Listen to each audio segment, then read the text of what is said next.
Bismillahirrahmanirrahim. Assalamualaikum warahmatullahi wabarakatuh.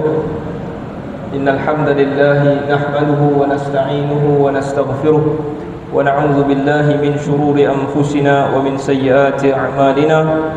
May yahdihillahu fala mudilla lahu wa may yudlil fala hadiya lahu. Asyhadu an la ilaha illallah wa asyhadu anna Muhammadan 'abduhu wa rasuluh. Rabbi shrah li sadri wa yassir li amri wahlul 'uqdatam min lisani yafqahu qawli. Amin ya rabbal alamin. Summa amma ba'd. Saya muliakan pengurusi, para imam, para pegawai masjid, ahli-ahli jawatan kuasa, seterusnya hadirin hadirat yang dirahmati Allah Subhanahu wa taala sekalian. Apa khabar semua? Baik, alhamdulillah. Alhamdulillah tuan-tuan, pertama-tama sekali syukur kita kepada Allah Azza wa Jalla yang mempertemukan kita pada malam ni, yang menggerakkan hati kita untuk hadir ke masjid. Seterusnya menunggu salat Isyak, kerana tunggu di antara salat itu mengampunkan dosa kita. Dan alhamdulillah juga hari ni speaker baru nampak kan. Lain macam tak bajet je. Okey. Syukur kepada Allah Subhanahu wa taala di atas limpah dan kurnianya tuan-tuan. Jadi hari ni kita sambung lagi kita punya bacaan-bacaan zikir-zikir Nabi sallallahu alaihi wasallam. Kita kini berada di dalam bab zikir-zikir pagi dan petang. Jadi kalau ikutnya, yang terakhir kita baca hari itu adalah, ingat tak? Siapa ingat? Last kali itu zikir apa? Subhanallahi wa bihamdihi, masya-Allah. Yang ni pelajar bagus yang dapat A. Okey, jadi zikir yang terakhir kita hari itu zikir yang ke-17 daripada 24 zikir pagi dan petang. Kita berada pada muka surat 65 tuan-tuan. Siapa yang pakai kitab yang ni lah, kitab yang asal ni. Muka surat 65. Zikir yang terakhir tu nombor 17, Subhanallahi wa bihamdihi. Jadi ditulis kat situ mi'ata marrah, baca 100 kali. 100 kali. Jadi apa fadilat dia tuan-tuan? Siapa ingat fadilat dia? Fadilat dia adalah kalau dia amalkan Subhanallahi wa bihamdihi, dia akan datang orang tu setiap hari, sama ada dia baca pagi atau dia baca petang, dia akan datang pada hari kiamat dalam keadaan orang yang paling baik amalannya. Yang Nabi cakap dia akan datang pada hari kiamat, dia adalah orang yang paling baik amalannya, kecuali kalau ada orang yang baca lebih daripada dia. Jadi orang tu dah lebih daripada dia. Itu kelebihan Subhanallahi wa bihamdih. Tuan-tuan, sekejap saya nak cek balik hadis dia. Tarfatain au zada alaihi illa ahadun qala mithla ma qala au zada alaihi. Kecuali kalau ada orang yang baca macam dia ataupun lebih sikit daripada dia. Jadi orang itulah lebih ataupun potong dia tadi. Jadi kita dah bincangkan juga, adakah dia adalah manusia yang paling baik, orang yang baca zikir ini? Jadi ulama berselisih. Di sebahagian mereka mengatakan dialah orang yang paling baik datang pada hari kiamat nanti, dan sebahagian lagi berkata orang yang paling, dia adalah orang yang paling baik di kalangan ahlu-ahlu zikir. Di kalangan ahlu-ahlu zikir dialah yang paling baik. Di kalangan ahli-ahli yang berperang di jalan Allah, ada orang yang paling baik. Okey, jadi itu adalah khilaf di kalangan ulama. Ala kulli hal, ala kulli hal, amalan yang paling senang dalam banyak-banyak pintu nak masuk syurga ni adalah zikir sunnah tuan-tuan. Paling senang nak masuk syurga, banyak sangat kelebihan dia. Puasa kena tahan lapar, berperang kena senaman, tak boleh tidur je tiba-tiba pergi perang, tak boleh. Jadi zikir adalah jalan yang paling mudah untuk masuk syurga. Baik, kita nak masuk kepada zikir yang ke-18. Okey, zikir yang ke-18 ikut saya tuan-tuan. La ilaha illallah wahdahu la syarikalah.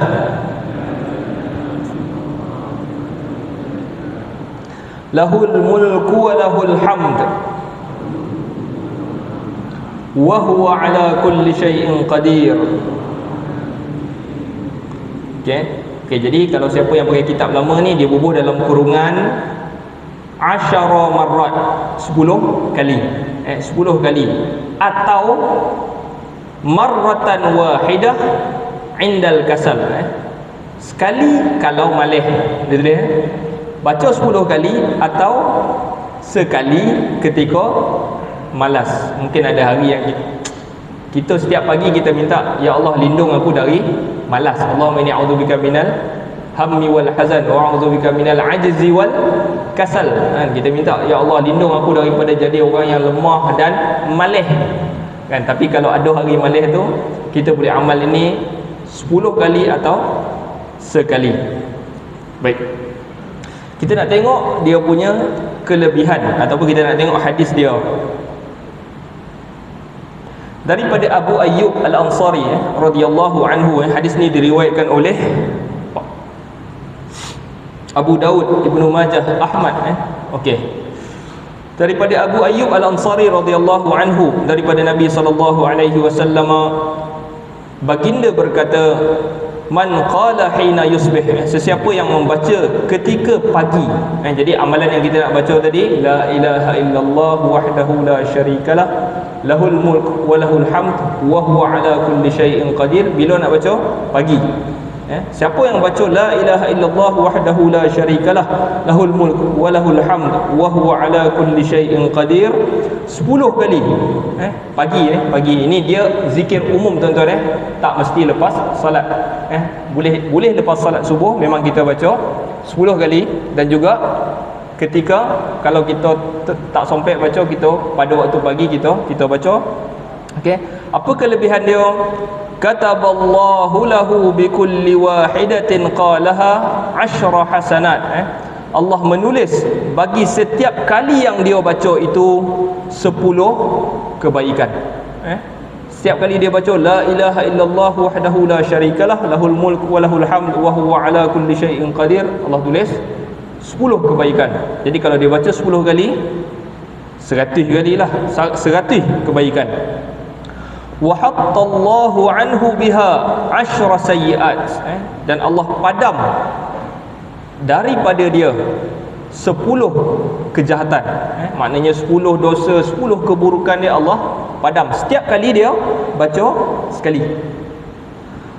Wa rafa'ahu Allahu biha 10 darajat, dan Allah angkat dia setiap kali dia baca itu 10 darjat. Tuan-tuan, jadi setiap darjat kita ini, kita nampak je sama, gaji sama, kerja tempat sama dengan kawan kita, meja sebelah-sebelah contoh, kan, rumah sebelah-sebelah, tapi kedudukan kita di sisi Allah tak sama, tuan-tuan. Allah angkat orang ni 10 darjat di atas orang lain. Wa kunna, okey, dan kalau dia baca 10 kali itu, 10 kali itu lahu, bagi orang itu, ka'ashri riqab, seperti mana dia membebaskan 10 tengkuk. 10 riqab maknanya dia tengkuk, tapi dipahami macam zaman tu macam melepaskan hamba. Hamba, maksudnya hamba ni dia panggil raqabah. Raqabah maksudnya tengkuk, orang yang macam kena ikat, tengkuk itu macam kena ikat. Jadi orang yang membaca ini pahalanya seperti melepaskan 10 tengkuk ataupun 10 hamba. Pahala, tuan-tuan, pahala. Dari segi pahala macam orang yang melepaskan 10 orang hamba. Tetapi kalau orang yang benar-benar melepaskan hamba, pahalanya lebih lagi lah. Tapi pahalanya Allah bagi macam mana, tuan-tuan, hamba ni sesuatu yang mahal, tuan-tuan, mahal. Tuan-tuan, macam dia macam harga ketok lah. Zaman tu harga ketok, bagi lopeh macam tu, ambil lah ketok saya, macam tu lah. Tuan-tuan, jadi benda itu sangat berharga. 10 biji ketok, macam tu lah harga. Wa kunna lahu maslahatan min awwalin nahari ila akhirih, dan 10 kali yang dia baca itu menjadi senjatanya daripada awal siang sehingga akhirnya. Daripada awal siang sehingga akhirnya. Ini satu hari. Kalau dia baca 10 kali, 10 kali yang dia baca la ilaha illallah itu menjadi pelindung dia, menjadi senjata dia, boleh pertahankan diri dia. dari apa jenis gangguan pun, walam ya'mal yawma idzin, dan dia tidak akan melakukan suatu amalan pada hari itu yang boleh ditundukkan. Satu amalan yang dia buat hari itu, orang tak boleh kalahkan dia dan orang tak boleh tundukkan dia. Okey, fa in qala hina yumsi fa mislu zalik. Kalau dia baca belah petang pula, macam itulah juga bacaannya, sama la ilaha illallah, dan juga pahalanya pun sama. Yang tadi cover sampai siang, yang ni cover sampai malam ataupun sampai pagi esok tu. Okey, jadi itu adalah bacaan. Kita boleh baca sekali atau 10 kali. Sekali atau 10 kali. Okey, habis bacaan yang ke-8 boleh. Ada lagi? Okey, kita masuk kepada bacaan yang ke-9 boleh. Bacaan yang ke-9 boleh ni pun sama sebenarnya tuan-tuan. Ikut saya. La ilaha illallah wahdahu la syarikalah, lahul mulk wa lahul hamd wa huwa ala kulli syai'in qadir. Okey, jadi bacaannya sama ke lain? Kau tak tahu?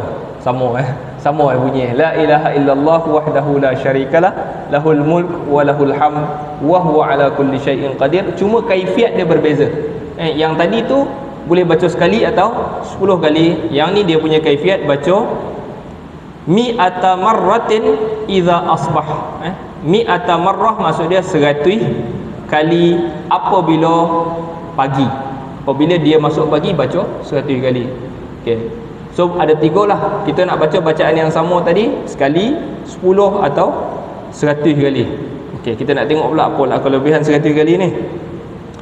Hadis yang diriwayatkan daripada Abu Hurairah radhiyallahu an, daripada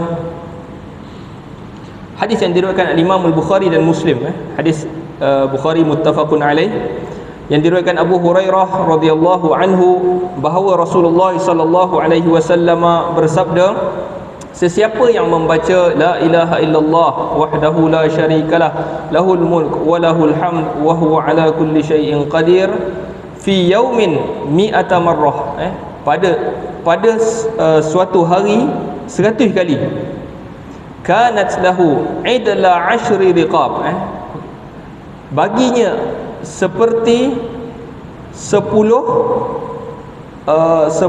baginya seperti membebaskan 10 orang hamba, dan ditulis kepadanya 100 kebaikan, dan dipadam daripadanya 100 keburukan, dan adalah baginya lindungan daripada syaitan hari itu sehinggalah dia petang.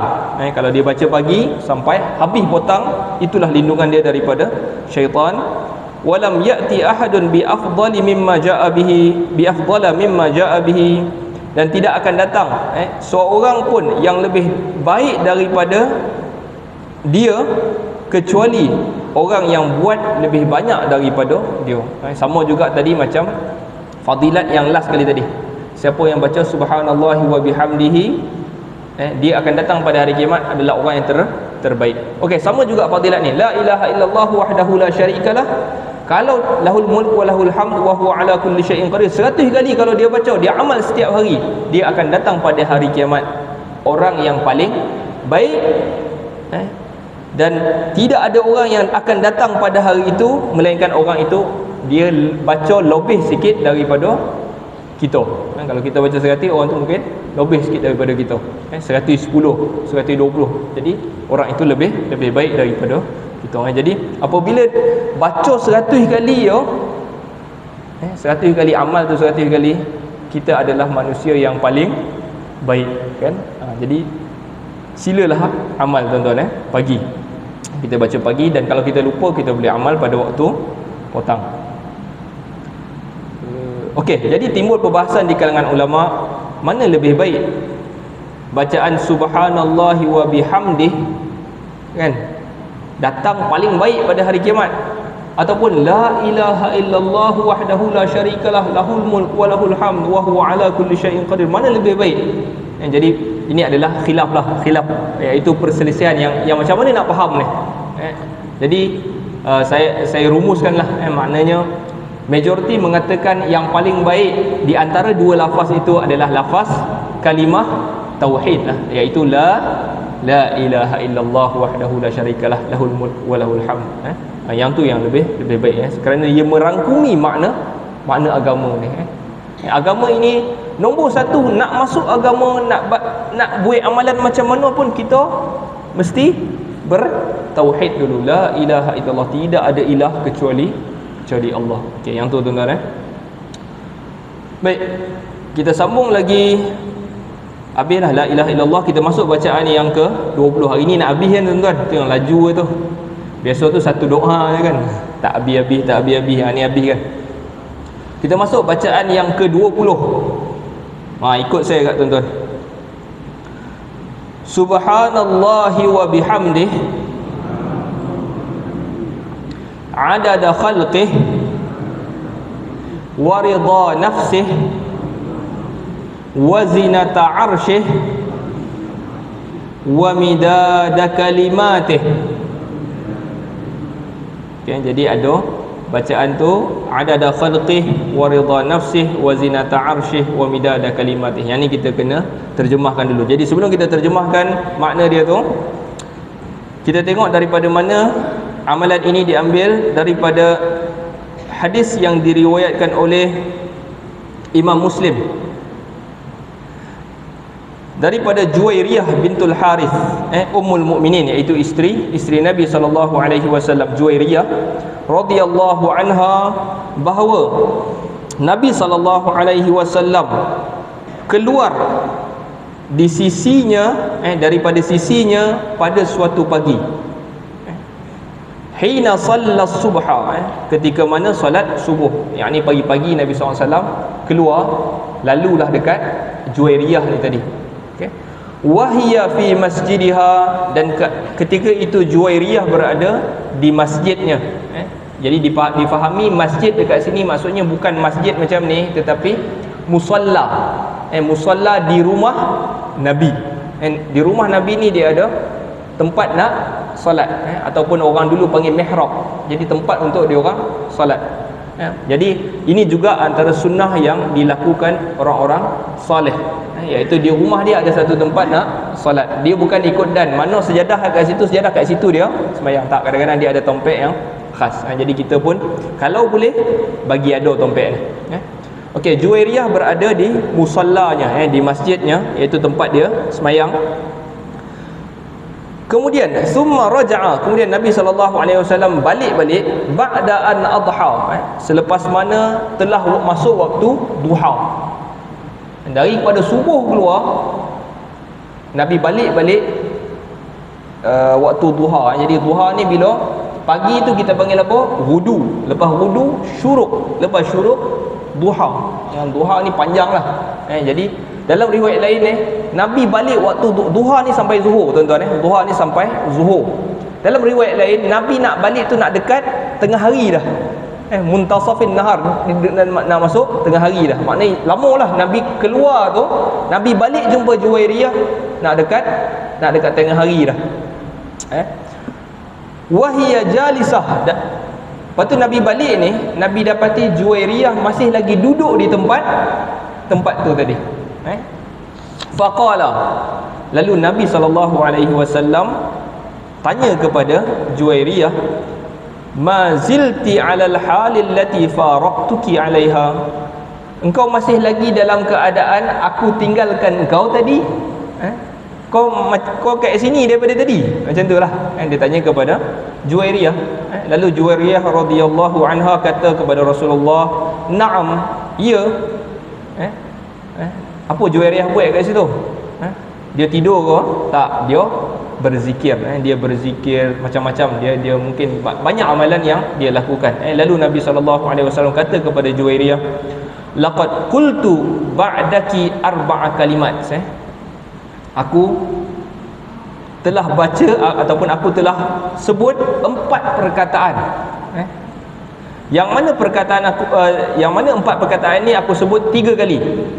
Yang tadi yang kita sebut tadi, subhanallahi wa bihamdi adada khalqih wa ridha nafsih wa zinata arsyih wa midada kalimatih. Yang dia subhanallahi wa bihamdihi adada khalqih wa ridha nafsih wa zinata arsyih wa midada kalimatih. 4 perkataan yang aku sebut 3 kali. Yang mana perkataan ini kalau ditimbang dengan apa yang kau baca daripada tadi, daripada subuh tadi sampai aku balik ni, law wuzinta bima qulti munzul yaum lawazanathunna. Kalau ditimbang dengan perkataan yang kau baca sepanjang hari ni tadi, nescaya sama. Nescaya sama. Baca 3 kali je, sama dengan amalan daripada pagi sampai nak tengah hari. Lalu Nabi pun bagi tahu kepada Juwairiyah apa bacaan itu, subhanallahi wa bihamdih adada khalqih wa ridha nafsih wa zinata arsyih wa midada kalimatih. Itu sahaja bacaannya. Jadi kita nak tengok makna dia. Subhanallah, maksud apa subhanallah tuan-tuan? Maha suci Allah. Jadi subhana ni datang daripada perkataan sabaha. Sabaha, idea dia adalah terapung. Maknanya Tuhan itu dia tak boleh jatuh, dia sentiasa di atas. Sabaha ni berenang. Kita berenang di kolam. Apa idea berenang? Kita terapung atas air. Maknanya kita berada di atas. Wa kullu fi falakin yasbahun. Surah Yasin kita baca tu, matahari ini dia terapung di orbitnya, yasbah. Maknanya dia di atas. Jadi Allah Subhanahu Wa Taala bila kita kata subhanallah, sabaha tu subhana, Allah itu sentiasa di atas, maha suci. Sebab tu diterjemah maha suci. Dia tak boleh jatuh, dia ada cacat, tak ada, dia tak ada langsung cacat. Itu maksud subhanallah, maha suci Allah. Wa bihamdih, yang disekalikan dengan pujian terhadapnya. Hamd ada 2 maksud, iaitu terima kasih dan juga puji, dan juga terima kasih. Hamd.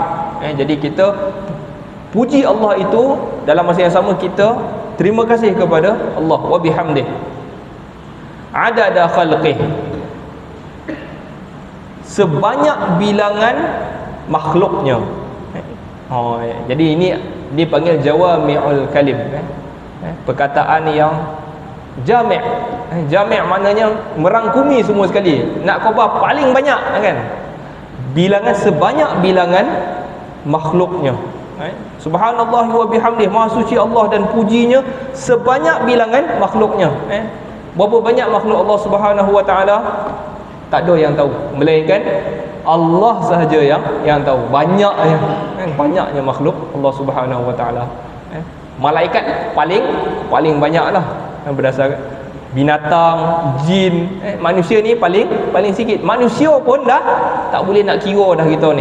Ni nak pilihan raya ni kan, susah nak jaga peti undi 20,000, 30,000, itu pun tak boleh nak kontrol dah. Ramai kan. Jadi subhanallah, maha suci Allah dengan sebanyak bilangan makhluknya. Wa ridha nafsihi, dan juga subhanallah yang mana Allah redha terhadap zatnya. Nafsih ni maknanya dirinya ataupun zat Allah. Subhanallah yang mana Allah redha, itu maksud wa ridha nafsih wa zinata arsyih, dengan seberat arash. Seberat arash. Subhanallah wa bihamdih, seberat arash. Tadi kita dah sebut sebanyak bilangan makhluknya, subhanallah yang mana Allah suka, dan subhanallah seberat arasnya, banyaknya ataupun beratnya. Jadi arash adalah makhluk yang paling berat. Paling berat, tidak ada makhluk yang lebih berat daripada arash. Jadi kalau kita campur-campur semua, tidak seberat arash Allah Subhanahu Wa Taala. Okey. Dan yang terakhir, wa midada kalimatih, dan sebanyak perkataannya. Jadi perkataan Allah itu melambangkan ilmu Allah Subhanahu Wa Taala. Jadi kita nak puji ni, Nabi ajar kita puji Allah Taala ni, kita terus buat kesimpulan sebanyaknya, seboreknya, jadi senang. Jadi perkataan jadi banyaklah. Jadi banyak.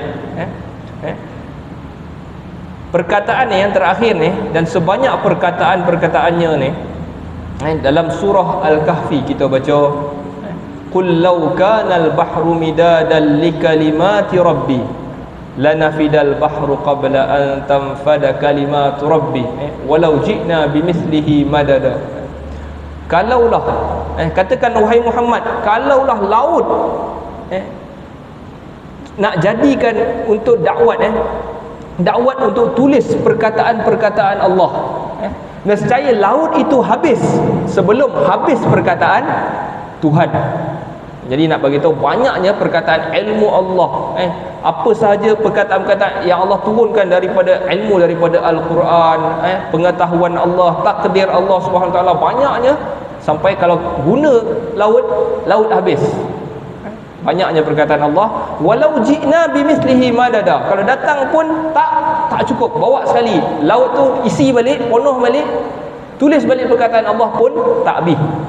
2 kali refill pun tak habis perkataan Allah Subhanahu Wa Taala. Jadi itu maksud kita simpulkan sahaja, Maha suci Allah ini, subhanallahi wa bihamdih adada khalqih wa ridha nafsih wa zinata arsyih wa midada kalimatih. Tuan-tuan, lancar ni tuan-tuan, senang sangat. Yang ni paling senang daripada 100 tadi kan.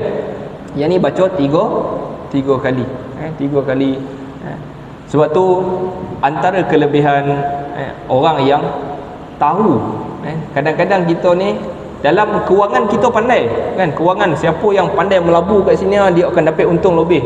Siapa yang kojoi tak simpan ni duit dia tak copek kayu kan, dia tak bijak. Orang yang bijak ni dia kojo, okey, dia masuk kat sini sikit, masuk kat sini sikit, dia doreh kayu daripada orang, contoh Jadi begitulah juga ilmu akhirat ni tuan-tuan. Ada orang yang tak bijak, dia pun tak tahu apa yang cikgu dia ajar tu, itulah dia amal daripada sekolah rendah sampai dia tak pernah cari benda-benda ni, lalu dia tak tahu dan dia tertinggal di belakang orang lain. Jadi tuan-tuan, amal subhanallah wa bihamdih ni 3 kali apabila berpagi. Banyak dia punya pahalanya besar. Baik, kita nak pindah kepada bacaan yang ke-21. Bacaan yang ke-21, ikut saya tuan-tuan. Kita ada 24 bacaan. 21, 22, 23, 24 habis. Baca zikir pagi dan petang. Kita nak masuk yang ke-20, 21. Allahumma inni as'aluka ilman nafi'a wa rizqan tayyiba wa amalan mutaqabbala. Sekali lagi tuan-tuan, Allahumma inni as'aluka ilman nafi'a wa rizqan tayyiba wa amalan mutaqabbala. Okay, pendek sebenarnya. Kalau tuan-tuan cari doa ni, ada budak-budak kecil baca, Allahumma inni as'aluka ilman nafi'a wa rizqan tayyiba wa amalan mutaqabbala. Okey, jadi ini juga doa yang Nabi SAW ajarkan kepada kita. Kita tengok, kita cek dulu hadis dia. Okey, hadis ni diriwayatkan daripada Ibnu Sunni di dalam Amalil Yawm wal Lailah, Ibnu Majah, dan dihasankan sanadnya Abdul Qadir dan juga Syuaib Al-Arnaut dalam Tahqiq Zadul Ma'ad. Okey, jadi hadis ini sekurang-kurang darjatnya adalah hasan. Okey, daripada Ummu Salamah radhiyallahu anha anna Rasulullah sallallahu alaihi wasallam, bahawa Rasulullah sallallahu alaihi wasallam apabila dia berpagi, dia akan membaca Allahumma inni as'aluka ilman nafi'a wa rizqan tayyiba wa amalan mutaqabbala. Jadi doa ni ada 2 riwayat. Satu macam ni, apabila Nabi berpagi dia baca, dan juga apabila dalam riwayat yang lain Ummu Salamah riwayatkan bahawa Nabi apabila dia solat subuh, dia baca lepas dia bagi salam. Lepas Nabi SAW bagi salam, Nabi akan astaghfirullah, astaghfirullah, astaghfirullah, Allahumma antas salam wa minkas salam, tabarakta ya dzal jalali wal ikram. Lepas tu Nabi akan baca di hujung tu, Allahumma inni as'aluka ilman nafi'a wa rizqan tayyiba wa amalan mutaqabbala. Jadi ada 2 kaedah nak baca doa ni, sama ada habis solat subuh ataupun apabila dia berpagi lah, dia berpagi, bila pagi je dia baca. Jadi kita nak tengok apa maksud dia tuan-tuan. Allahumma, ya Allah, inni, sesungguhnya aku, as'aluka, minta kepada engkau, ilman nafi'a, ilmu yang bermanfaat, wa rizqan tayyiba, rezeki yang baik, dan amalan yang diterima. Tuan-tuan, pagi-pagi Nabi akan baca 3 benda ni. Sebab apa? Kalau ulama cuba fikir, kenapa 3 benda ni? Pertama, ilmu yang bermanfaat, yang kedua rezeki yang baik, dan yang ketiga amalan yang diterima. Jadi antara mereka beri pendapat, maknanya kenapa 3 benda ni? Sebab kalau kita himpun tujuan setiap manusia yang bangkit pagi, bangkit dia pagi, kalau dia buatlah program apa, saya ada program kat sini ada program kat sini so pergi kerja jauh dekat London pagi-pagi tu, semuanya tidak lari daripada 3 tujuan ni. Apa dia? Sama ada dia mencari ilmu, ataupun dia cari rezeki, ataupun dia sedang membuat amal, membuat amal, mencari pahala. Buatlah apa pun program kita pagi tu, dia tak lari daripada 3 benda ni. Jadi tuan-tuan, sebab tu Nabi SAW minta 3 ni. Belajar doa Nabi ni sebab kita nak tahu itu menghimpunkan tujuan hidup kita, dan kita minta Allah tolong untuk 3 urusan tu. Yang pertama, ilmu, ilmu, rezeki, amal. Okey, jadi kenapa Nabi dahulukan ilmu dulu, baru dia sebut rezeki, baru dia sebut amal? Kerana ilmu adalah asas bagi rezeki dan juga amal, terutamanya amal. Kalau kita tidak ada ilmu, adakah tuan-tuan rasa amalan tuan-tuan diterima? Tidak. Adakah sebab kita ni baik, kita buatlah macam mana ni, kita dapatlah pahala? Tak. Amalan mestilah berdasarkan ilmu. Allah Subhanahu wa taala sebut di dalam surah Al-Mulk, allazi khalaqal mauta wal hayata liyabluwakum ayyukum ahsanu amala. Dialah yang menciptakan kematian dan juga kehidupan untuk dia uji setiap daripada kamu semua ini, yang mana satu yang paling ahsan, yang paling baik amalannya. Jadi Al-Qadhi Fudail bin Iyad, apabila dia tafsirkan ayat ni, dia kata, apakah ahsanu amala, amalan yang paling terbaik? Lalu dia kata, aswabuhum wa akhlasuhum, yang paling betul, yakni mesti berdasarkan ilmu. Aswabuhum, yang paling betul, yakni menepati sunnah Rasulullah. Wa akhlasuhum, dan yang paling ikhlas. Jadi kita hari ni lalu orang tanya, macam mana aswabuhum wa akhlasuhum tu? Orang tanya lagi kepada Al-Qadhi Fudail bin Iyad, dia kata, kalau seseorang itu melakukan sesuatu amalan ikhlas tetapi tidak betul, tidak menepati apa yang Rasul ajar, terutamanya amalan-amalan agama, amalan dia ditolak. Buatlah macam-macam mana pun, kita ikhlas buat ni, tapi tak betul seperti mana yang Nabi ajar, amalannya ditolak. Dan ada golongan lagi satu pula, buat ikut Nabi, betul, tapi tak ikhlas. Dia buat sebab nak tunjuk dia paling pandai, contoh. Lalu orang ni juga tak diterima amalannya. Jadi kita ada 2 puak di mana-manalah di tempat kita, di dalam masjid pun, hatta di dalam masjid ada 2 puak, satu yang ikhlas, satu yang kata dia betul ikut Nabi. Tapi 2 ni saling berlawan. Dialah ikhlas, seorang lagi dialah yang paling betul.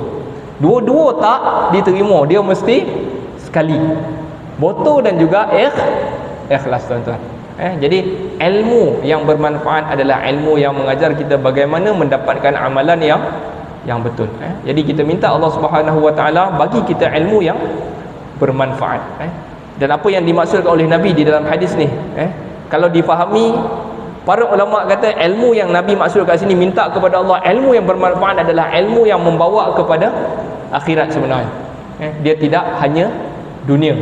Tapi kalau yang sebahagian lain memandang, kita umumkan je lah ilmu baik di dunia dan juga akhirat. Kita sekali kan. Tapi kalau kita tengok, sebab di hujung tu disebutkan amalan yang diterima. Jadi ilmu itu ilmu yang bawa kepada amalan yang diterima. Jadi ilmu yang bermanfaat, rezeki yang baik, rezeki ni ada dua tuan-tuan, satu yang buruk, khabis, dan satu lagi yang tayyib. Jadi kita minta kepada Allah bagi kita rezeki yang baik. Dan yang terakhir, amalan yang diterima. Amalan yang diterima ni adalah hasil, kata Ibnu Umar tuan-tuan, amalan diterima ni penting tuan-tuan. Kita minta lah Allah Ta'ala ni terima amalan kita. Jangan esok kita balik rukuk, sujud, baca Quran, balik faja'alnahu haba'an mansura. Allah kata kami jadikan semua tu macam debu, semua tak boleh pakai. Sebab tu Ibnu Umar dia pernah sebut satu perkataan, kalau aku tahu Allah Ta'ala terima satu rakaat dia daripada solat aku, nescaya aku gembira sangat. Kalau aku tahu Allah terima satu rakaat, sebab Allah sebut dalam Al-Quran, innama yataqabbalu minal muttaqin, sesungguhnya kami terima amalan di kalangan orang-orang yang bertakwa sahaja. Allah terima amal kalau kita takwa. Kalau kita buat tu lah sajalah nak tunjuk muka sikit, jadi itu semua Allah tak terima tuan-tuan. Jadi kita minta Allah Ta'ala terima amalan kita. Wallahu ta'ala alam. Saya tutup dulu majlis ni tuan-tuan. Nasallallahu ta'ala yanfa'na bima sami'na wa ayyaj'alana hudatan muhtadin. Sallallahu ala sayyidina Muhammad wa ala alihi wa sahbihi wa sallam. Walhamdulillahi rabbil alamin. Azan.